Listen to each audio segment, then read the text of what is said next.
Assalamualaikum warahmatullahi wabarakatuh. Perkenalkan, nama saya Ma'ruf dari Prodi S1 Gizi semester 3, Stikes Muhammadiyah Bojonegoro. Video ini dibuat guna memenuhi UAS mata kuliah ILC 3 yang diampu oleh Bapak Dr. Sudahlar MKop.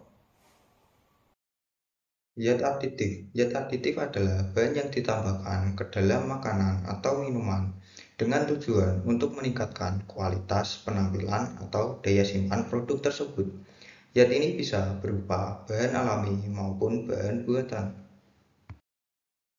Jenis-jenis zat aditif. Yang pertama, pengawet, membantu menjaga kualitas dan umur simpan makanan.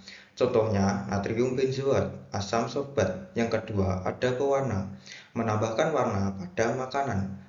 Contohnya, tartrazin dan karmin. Ketiga, ada pemanis, menambahkan rasa manis pada makanan.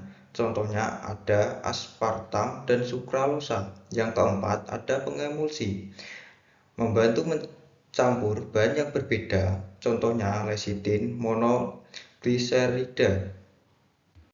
Fungsi dan kegunaan zat aditif. Yang pertama, meningkatkan umur simpan, menunda proses pembusukan, contohnya pengawet dalam sosis. Kedua, memperbaiki tekstur, meningkatkan tekstur dan konsistensi makanan, contohnya penstabil dalam es krim. Yang ketiga, menambahkan rasa dan aroma, meningkatkan rasa dan aroma makanan, contohnya perasa buatan dalam minuman.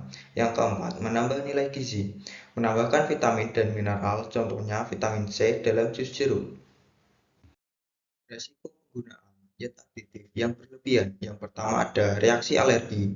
Zat aditif tertentu dapat menyebabkan reaksi alergi pada beberapa orang. Contoh, sulfit dalam anggur. Yang kedua, gangguan kesehatan. Penggunaan berlebihan dapat menyebabkan masalah kesehatan seperti gangguan pencernaan, sakit kepala, bahkan kanker. Contohnya, penggunaan pemanis buatan berlebihan.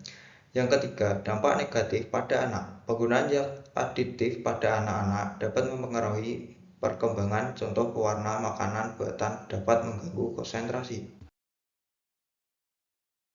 Dampak zat aditif bagi kesehatan. Yang pertama, gangguan pada pencernaan. Zat aditif tertentu dapat menyebabkan diare, sembelit, atau gangguan pencernaan lainnya. Yang kedua, gangguan sistem saraf. Beberapa zat aditif dapat menyebabkan gangguan konsentrasi, hiperaktif, dan gangguan saraf lainnya. Yang ketiga, penurunan imunitas. Penggunaan zat aditif berlebihan dapat menekan sistem kekebalan tubuh, membuat tubuh lebih mudah terserang penyakit. Regulasi dan pengawasan zat aditif di Indonesia. Yang pertama, BPOM, Badan Pengawas Obat dan Makanan, bertanggung jawab untuk mengatur dan mengawasi penggunaan zat aditif dalam makanan. Yang kedua, BPOM menetapkan daftar zat aditif yang diizinkan dan menetapkan batas penggunaan untuk setiap jenis.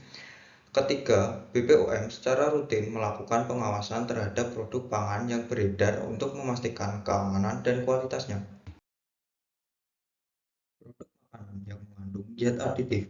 Yang pertama, makanan olahan seperti sosis, kornet, nugget, bakso, mie instan termasuk dalam kategori ini. Yang kedua, minuman seperti minuman bersoda, jus kemasan, minuman energi, dan minuman olahraga sering mengandung zat aditif.